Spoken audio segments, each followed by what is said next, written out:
Well, in what's brewing today, EMA, a developer of generative AI solutions for enterprises, has raised $25 million from Accel Prosus Ventures and a bunch of other investors and launched a new solution, a universal AI employee, which is designed to emulate the capabilities of a human employee. Now, the company says this AI employee can engage in conversations, it can comprehend text, take continuous human feedback, make informed decisions, and so on, and collaborate with human employees on complex projects. So lots to talk about.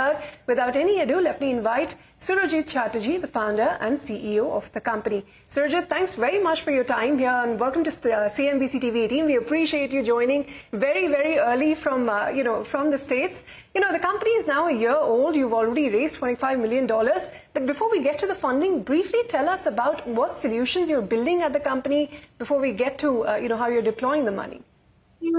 Sure. Thank you so much for having me here, Ritu.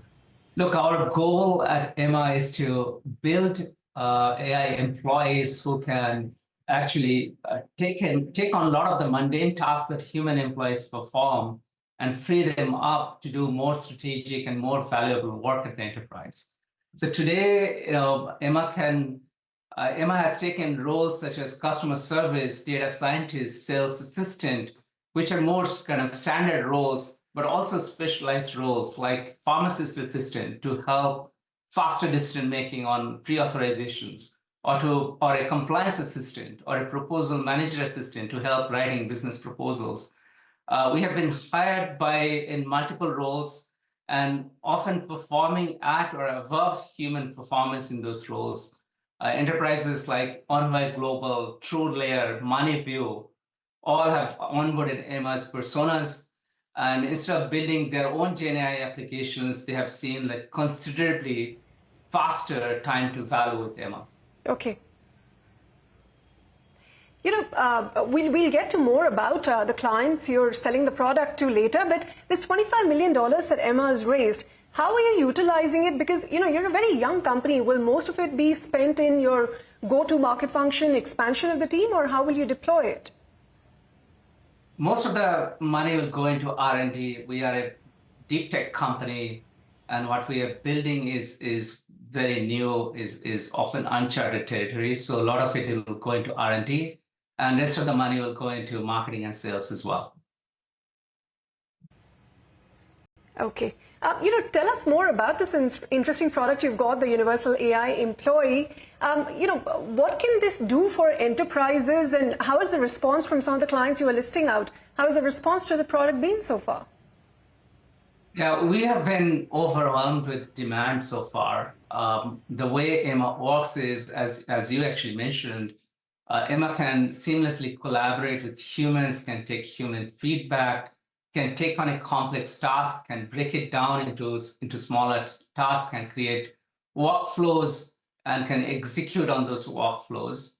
Some of the clients we have clients in all continents, United States, Europe, India, and EMA has been working in roles like customer support, roles such as sales assistant, and more specialized roles like proposal manager assistant, or helping pharmacists accelerate prior authorizations for drugs and medical procedures, and more. Okay, these enterprises, these clients that you're already serving, are there other solutions you're building on top of this Universal AI Employee that you'd be offering? Anything in the pipeline?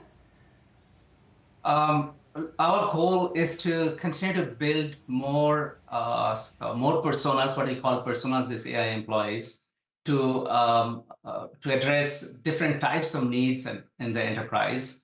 The other piece that we are working on is continue to enhance the accuracy of EMA's task, EMA's actions. We have built our in-home 2 trillion plus parameter mixture of experts model called EMA Fusion. EMA Fusion actually works across 40 plus different large language models, and also we have built our own bespoke smaller models and integrated with EMA Fusion, which basically helps us create a lot more accuracy than anything out there, a lot more accuracy at a much lower cost than anything out there for the enterprise. Okay, before we let you go, quick word on this recent advisory on AI that we have from the government, which mandates that platforms or intermediaries, they seek the government's explicit approval before deploying any AI models. What did you make of it, and what's the kind of impact you think this could have?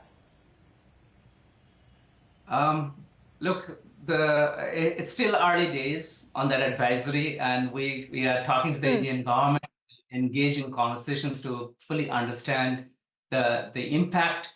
I have been delighted to see actually the number of Indian startups coming up in GenAI and the effort the government is doing to help the startups and grow a GenAI ecosystem in India. So that's been great to see. And it's been great for us to be part of that as well. As you know, we are a multi-country company.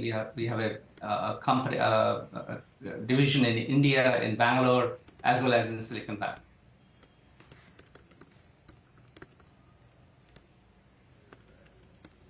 All right.